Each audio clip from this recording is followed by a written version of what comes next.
What if the $300 face cream sitting on your bathroom shelf, with its peptide complexes and retinol serums and collagen-boosting promises, is doing less for your skin than what your great-grandmother grew in her garden? There's a reason we don't ask that question. There's an entire industry that depends on us not asking it. But here's what's interesting. Modern dermatology is now discovering that several plants used by ancient physicians for thousands of years contain compounds that do exactly what we're paying a premium for today. Not approximately, not metaphorically, biochemically. The same pathways, the same mechanisms, the same cellular targets. Today we're going through 10 of those herbs, plants that appeared in medical texts long before there was such a thing as a moisturizer. Plants that were traded across continents, prescribed by physicians to emperors, carried by soldiers across deserts, because people who lived and died by their own health knew something we've outsourced to a label on a bottle. Stay with me through number 6. It was so widely used in ancient Egypt that archaeologists found it preserved in burial chambers alongside the pharaohs themselves, not as jewelry, not as decoration, as medicine. And number 1 on this list, the one we're ending with, may genuinely surprise you, because it's not exotic. You've probably walked past it this week without a second thought. And the research on what it does to inflammatory aging is the kind of thing that doesn't make it into beauty magazines because you can grow it yourself for free. If you found this channel and you're not subscribed yet, this is a good moment to do that. We cover this kind of forgotten knowledge every week. Hit that subscribe button now before we get into it. Let's start. Item 10. Calendula. Most people know calendula as a cheerful orange flower, something you plant along a garden border, a nice color. The ancient Romans knew it differently. Roman physicians used calendula preparations to treat wounds, inflammation, and what they described as skin that had lost its vitality. They called it floss calendula, the flower of the calendar, because it bloomed on the first day of every month. That reliability wasn't lost on them. They associated it with something durable, consistent, enduring. Medieval apothecaries went further. In monastery herb gardens across Europe, calendula was one of the non-negotiable plants. It appeared in wound treatments, burn remedies, and preparations for aging skin that had become thin and fragile. Here's what they didn't have the language to explain, but what we now know: calendula contains a class of compounds called triterpenoids, specifically oleanolic acid and ursolic acid, that directly inhibit certain inflammatory enzymes in the skin. It also contains flavonoids that reduce oxidative damage to collagen fibers. When skin ages, it's largely because of two things: chronic low-level inflammation and oxidative stress, degrading the structural proteins that keep it firm. Calendula addresses both at the cellular level. Multiple peer-reviewed studies have confirmed that topical calendula preparations outperform certain synthetic anti-inflammatory preparations in wound healing speed, while producing fewer adverse reactions. Why did this get replaced? In the 20th century, pharmaceutical companies developed synthetic versions of anti-inflammatory compounds, easier to standardize, easier to patent, easier to sell. Calendula was too cheap, too available, too hard to own. How do you use it today? You can find calendula-infused oil in most health food stores, or make your own by steeping dried calendula flowers in olive oil for 4 to 6 weeks in a warm spot. Applied to the face, it's particularly effective for skin that's become reactive, dry, or thin with age. People who've switched from commercial moisturizers to straight calendula oil often report that their skin stops being needy, that it stabilizes. A flower that blooms on the calendar, still showing up every month, whether you noticed it or not. Item 9. Gotu kola. This one has almost no Western name recognition, but in Ayurvedic medicine, the medical tradition of India, which has been in continuous practice for more than 3,000 years, Gotu kola holds one of the highest positions of any herb for longevity and cognitive vitality. There is a Sri Lankan legend that says elephants live for 200 years because they eat Gotu kola. The legend is not quite accurate, but it tells you something about how seriously this plant was taken. Ayurvedic physicians called it Brahmi in some traditions, a name they also gave to Bacopa, meaning herb of Brahma, the divine creator. That's a significant name to give a plant. They used it specifically for what they called medhya qualities, the ability to support the mind and repair the body's capacity to regenerate itself. What does that mean biochemically? Gotu kola contains a group of compounds called asiaticosides and asiatic acid, which directly stimulate the production of collagen by fibroblasts, the cells responsible for building connective tissue. This isn't speculation. It's been demonstrated in multiple randomized clinical trials. When applied topically or taken internally, these compounds trigger a measurable increase in collagen synthesis. But here's what most people miss. It doesn't just build collagen. It inhibits the enzymes, matrix metalloproteinases, that break existing collagen down. That's a double action. More production, less destruction. That's exactly what aging skin is losing. And Gotu kola addresses both ends of it. There are also clinical data showing that internal consumption of Gotu kola improves arterial elasticity and reduces oxidative markers in the blood. The skin is not separate from the cardiovascular system. The same mechanisms that stiffen arteries stiffen and thin skin. Western cosmetic science is now catching up. Asiaticosides are being synthesized and added to premium anti-aging serums, the ones that retail for $180 a bottle. The plant they were extracted from costs a few dollars and grows enthusiastically in moist soil. The elephant maybe knew something. Item 8. Rosemary. You cook with it. You might have a pot of it on your kitchen windowsill right now, and there's a very high chance you have never once thought of it as medicine. Neither did most of us. But here's the distinction that changes how you think about rosemary. The ancient Greeks and Romans did not put it in food because it tasted good. They put it in food because it kept the food from rotting. And somewhere along the way, as rosemary became a culinary herb, its medical identity was almost completely erased. In Greek tradition, rosemary was dedicated to Aphrodite. It was also braided into the hair of students because it was believed to strengthen memory. Mourners wore it at funerals. Brides wore it at weddings. It appears in pharmacopoeias across the Mediterranean for more than 2,000 years. What made it so persistent? Rosemary contains rosmarinic acid and carnosic acid, two of the most potent, naturally occurring antioxidants known to science. These compounds do something specific. They neutralize free radicals, particularly the kind generated by UV exposure and chronic inflammation. That is a precise anti-aging mechanism. Free radical damage is one of the primary drivers of premature skin aging. Rosemary was addressing this before anyone had a name for free radicals. More recent research, and this is the part that stops most people, has found that rosmarinic acid inhibits certain mechanisms that activate pro-inflammatory genes. These are the same pathways targeted by some of the most expensive anti-inflammatory drugs on the market. The plant equivalent is already in your spice rack. Applied topically as an infused oil or extract, rosemary has been shown in clinical settings to improve scalp circulation and reduce hair thinning, a significant concern as we age. One study out of Scotland found rosemary oil comparable to a pharmaceutical scalp treatment over a 6-month period, without the side effects, without the price. Why did we forget this? Rosemary became so successful as a culinary herb that it became invisible as a medicine. You don't think of your salt shaker as a healing substance. Rosemary ended up in the same category: decorative, pleasant, unremarkable. Pick up a sprig and crush it between your fingers. That sharp, resinous smell, that's the acids activating. That's the chemistry your ancestors understood, even when they didn't have the words for it. Item 7. Licorice root. This is not the candy. Get that thought out of your head immediately. The licorice plant, Glycyrrhiza glabra, has one of the longest documented medical histories of any plant on Earth.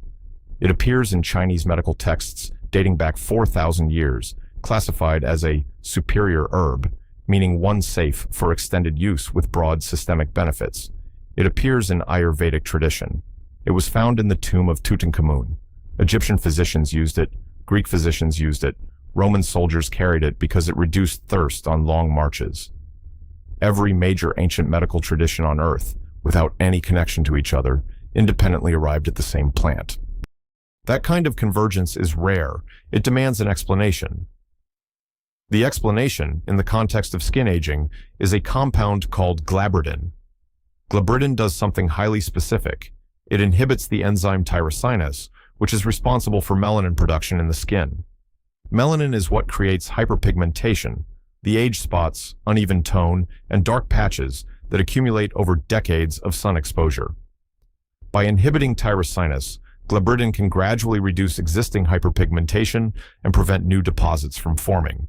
This is not a cosmetic effect. It's a biochemical intervention, and it's one that the skincare industry has spent millions trying to replicate with synthetic compounds, several of which were eventually found to have toxicity concerns and were pulled from the market.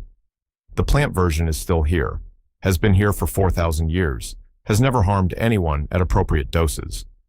Licorice root extract is now appearing in some higher-end skincare formulations, listed as Glycyrrhiza glabra root extract on the ingredient panel. If you see it in a product at $200, understand that you are paying for the packaging. The extract itself is available from herbal suppliers at a fraction of the cost. The Egyptians knew to bring it to the afterlife. Worth asking what they understood that we've had to rediscover. Item 6. Aloe vera. Let's stop and notice something. This plant sits in more American households than almost any other houseplant. People grow it because it looks architectural, because it's hard to kill, because someone once told them it helps with sunburns. But here's what they don't know about that sunburn plant. In the Ebers Papyrus, an Egyptian medical document dating to approximately 1550 BCE, one of the oldest medical texts ever discovered, aloe is described in more than a dozen separate preparations for skin conditions, not one preparation. Not as a footnote, 12 distinct formulations for different applications at different concentrations. This level of detail means they weren't experimenting. They had already worked it out. Cleopatra reportedly used aloe gel as part of her daily skincare routine. This has been repeated so many times it sounds like folklore, but it's documented in contemporaneous accounts. And the reason is worth understanding. Aloe contains mucopolysaccharides, particularly a compound called asiminan, that penetrate the outer layer of skin and bind water molecules within the dermis. Not on the surface, inside the skin. This is what high-end hyaluronic acid serums are trying to do, but aloe does it with a mechanism that also carries anti-inflammatory and wound-healing compounds simultaneously. Aloe also contains glucomannan, which, like Gotu-Kola's Asiaticosides, stimulates fibroblast activity and increases collagen production. Applied fresh to the skin, it delivers over 75 active compounds, vitamin C and E, zinc, salicylic acid, 18 amino acids. No synthetic formulation contains all of these in their naturally balanced ratios. The research is not marginal. Studies in peer-reviewed dermatology journals have demonstrated that regular application of aloe vera gel increases collagen content and improves skin elasticity in women over 45. These are the metrics the anti-aging industry sells against. They're achievable with a plant you might be keeping alive in a clay pot in your kitchen window, mostly for decoration. Cut a leaf. Apply the fresh gel. That is the complete protocol. There is no complexity being hidden from you. There never was.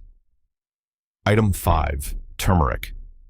In India, brides are anointed with turmeric paste before their wedding, not as a cultural formality. As a practice that has continued for thousands of years because, generation after generation, people observed that skin treated with turmeric was visibly different afterward, brighter, clearer, less inflamed. The Vedic texts describe turmeric as haridra and recommend it for a range of conditions related to what they recognized as excessive inflammation, which they understood correctly to be the root cause of accelerated aging and disease. Ayurvedic physicians used it internally and externally. So did traditional Chinese medicine practitioners. So did healers in Southeast Asia, the Middle East, and East Africa. Independent traditions, separated by thousands of miles, reaching the same conclusion about the same root. The compound responsible is curcumin, and if you follow anti-aging research at all, you've heard this word. What you may not know is how specifically it operates. Curcumin is one of the most studied natural compounds in modern biochemistry, with over 6,000 peer-reviewed studies published on its effects. It inhibits NF-κB, a protein complex that controls the transcription of genes involved in inflammation, cellular aging, and certain disease processes. It neutralizes reactive oxygen species that damage collagen and elastin. It's been shown to cross the blood-brain barrier, where it appears to reduce neuroinflammatory processes associated with cognitive aging. This is a spice that costs less than $5 for several months' supply. Here's the practical catch. Curcumin is poorly absorbed on its own. The ancient Indian practice of combining turmeric with black pepper was not accidental. Piperine, the active compound in black pepper, increases curcumin bioavailability by up to 2,000%. This combination appears in Ayurvedic texts. They knew it worked. They didn't know the mechanism. They didn't need to. The modern version: add turmeric and black pepper to warm milk or broth. Drink it daily. For skin specifically, a paste of turmeric mixed with raw honey, applied for 15 to 20 minutes before rinsing, has demonstrated measurable anti-inflammatory effects and improvement in uneven pigmentation in clinical trials. An entire industry of curcumin supplements and expensive golden skincare formulations exists around this. The original version is still in your spice cabinet, unchanged, still working exactly as described thousands of years ago. Item 4. Frankincense. Why frankincense? That is the question most people have never thought to ask. It was brought to the infant Jesus alongside gold and myrrh, a gift deemed worthy of a king. Gold makes sense, but why a tree resin? Why this specific resin, valuable enough to trade across thousands of miles of desert, listed in records of Egyptian, Greek, Roman, Persian, and Hebrew medicine? Because frankincense is not a perfume. It was never primarily a perfume. It was a pharmaceutical substance that was also burned for its aroma. The resin of Boswellia serrata contains compounds called boswellic acids, specifically AKBA, acetyl 11-keto-beta-boswellic acid, which are now recognized as potent inhibitors of 5-lipoxygenase, an enzyme that drives a specific class of inflammatory reactions in the body. This pathway is implicated in skin aging, joint inflammation, and several chronic disease processes. Several pharmaceutical companies have spent significant resources trying to synthesize drugs that do what boswellic acids do naturally. They have partially succeeded, at great cost, with compounds that carry side effect profiles that Boswellia doesn't. Applied topically, frankincense oil has been shown in clinical studies to reduce the appearance of fine lines and improve skin tone by reducing the level of chronic inflammation in the dermis. But the internal effects may matter as much as the external ones. Regular consumption of Boswellia extract has demonstrated the ability to reduce systemic inflammatory markers, the same markers that predict accelerated biological aging. The ancient priests who burned frankincense in temples were inhaling boswellic compounds. This was understood in some cultures to have health effects. The spiritual practice and the medicinal practice were not as separate as we might assume. It was a gift worthy of kings because it was genuinely valuable, the kind of value that doesn't show up in a gold bar. Item 3. Ashwagandha. Here's a number: cortisol. More specifically, here's what chronic elevated cortisol does to your body. It degrades collagen. It accelerates cellular senescence, the process by which individual cells age and stop functioning properly. It disrupts sleep architecture, which is when the skin and the entire body does its primary repair work. It suppresses the immune processes that clear out damaged cells. It accelerates every measurable marker of aging that we know of. This is not a fringe theory. This is established endocrinology. Stress ages you, and the modern world, with its constant connectivity, financial pressures, and social anxiety, has produced a chronic cortisol epidemic. The beauty industry sells you serums. Almost no one is addressing the cortisol, except Ayurvedic medicine, which identified this problem and its solution about 3,000 years ago. Ashwagandha, Withania somnifera, was classified in classical Ayurveda as a rasayana, meaning a substance that promotes longevity and reverses the deterioration of time. Specifically, it was prescribed for individuals showing signs of premature aging, exhaustion, and loss of vitality. What they were observing, without the biochemical language, was cortisol-driven accelerated aging. Multiple randomized, double-blind, placebo-controlled trials, the gold standard of clinical evidence, have now demonstrated that ashwagandha supplementation reduces serum cortisol levels by 25 to 30% in stressed adults. It also reduces subjective anxiety scores, improves sleep quality, and increases testosterone levels in men, which has its own implications for skin health and muscle tone.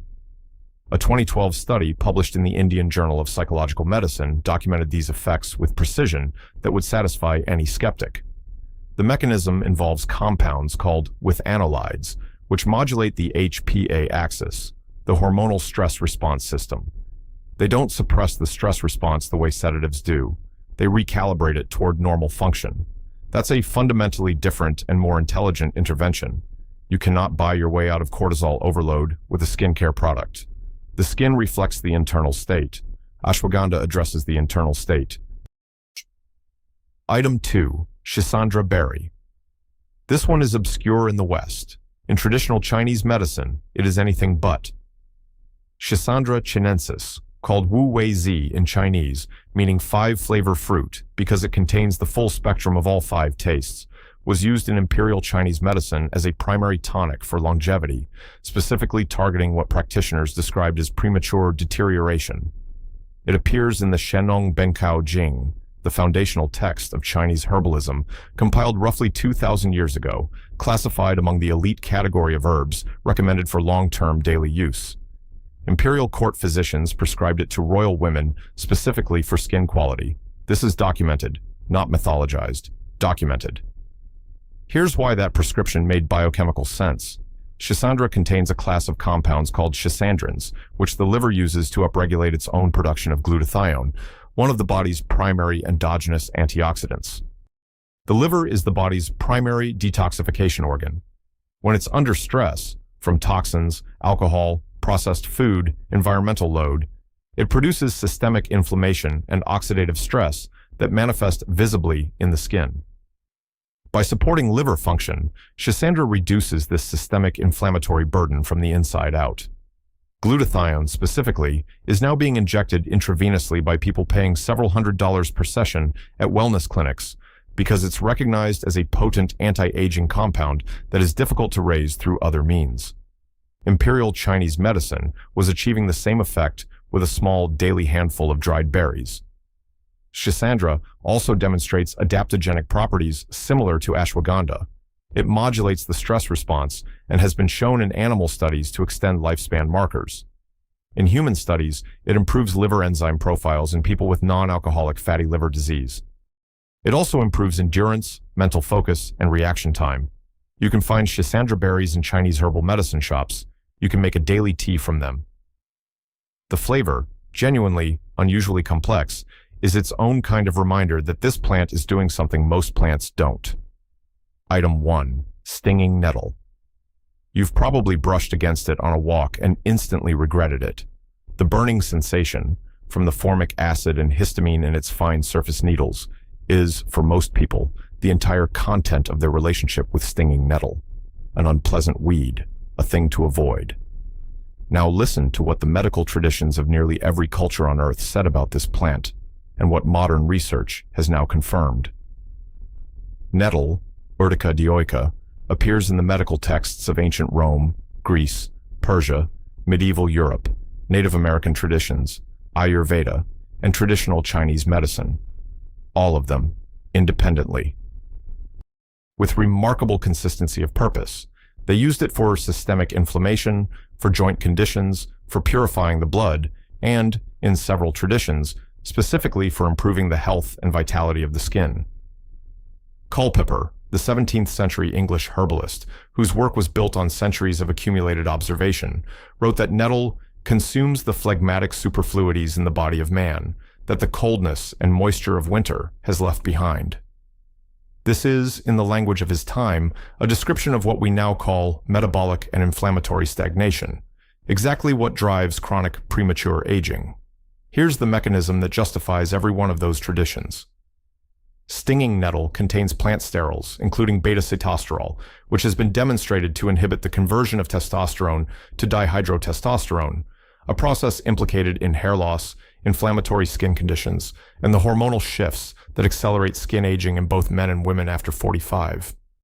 It contains quercetin, one of the most studied flavonoids in anti-inflammatory research, which directly inhibits histamine release and certain inflammatory enzyme cascades. It contains high concentrations of silica, which is a critical building block for collagen and connective tissue, and which is significantly depleted in modern diets. It contains chlorophyll, iron, vitamin K, and a protein profile that exceeds most leafy green vegetables. But the most significant thing stinging nettle does, and this is the part that the anti-aging industry has not figured out how to sell you, is reduce systemic levels of a protein called sex hormone binding globulin, or SHBG.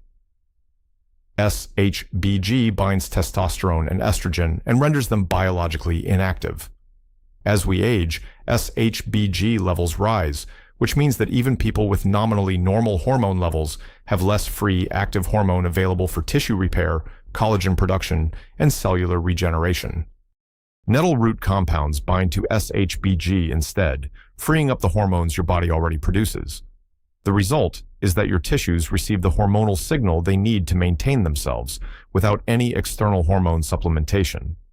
This is a weed that grows in every ditch, every hedgerow, every disturbed piece of earth in the temperate world. It has always been there. It requires no prescription, no supplement company, no clinical setting. It costs nothing to gather. Young spring nettle leaves, blanched to neutralize the sting, taste like a deeper, more mineral version of spinach. You can make tea from the dried leaves and roots. You can take it as a tincture. The traditions that preserved this knowledge were not primitive. They were attentive. They were paying attention in a way that we, with our targeted serums and collagen peptides and expensive clinical interventions, have largely stopped doing.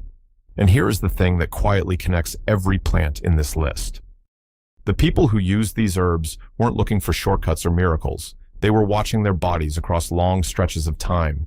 They were observing what happened when they consumed certain things consistently, over years, not weeks. They didn't have double-blind trials. They had something that in many ways is more demanding, unbroken feedback over generations, passed down by people who couldn't afford to be wrong about it. Modern science has not discovered most of what these plants do. It has confirmed it. That distinction matters more than it might seem. The knowledge was never lost. It was just waiting for us to stop looking past it. One honest note: quality matters enormously with everything we've discussed. There's a real difference between fresh aloe gel from a plant you've grown and a watered-down aloe product that sat in a warehouse for a year. There's a real difference between properly extracted boswellic acids and a frankincense oil that's mostly filler. When you invest in these herbs, in whatever form, invest in quality. Look for purity, proper sourcing, and full-spectrum preparations where possible. I'll link to some sources I trust in the description below. This week, choose one, just one. The one that felt most relevant to what's happening in your body right now. Buy it, grow it, or find it. Start there. That's the whole assignment. And I'd genuinely like to know in the comments, which one surprised you most? And is there something from this list that your grandmother or your parents used that you'd completely forgotten about until right now? Next week, we're going into the forgotten foods of the Bible. Not the ones people mention casually, but the ones that appear in specific contexts, in quantities that suggest they were doing something very deliberate. That one is worth waiting for.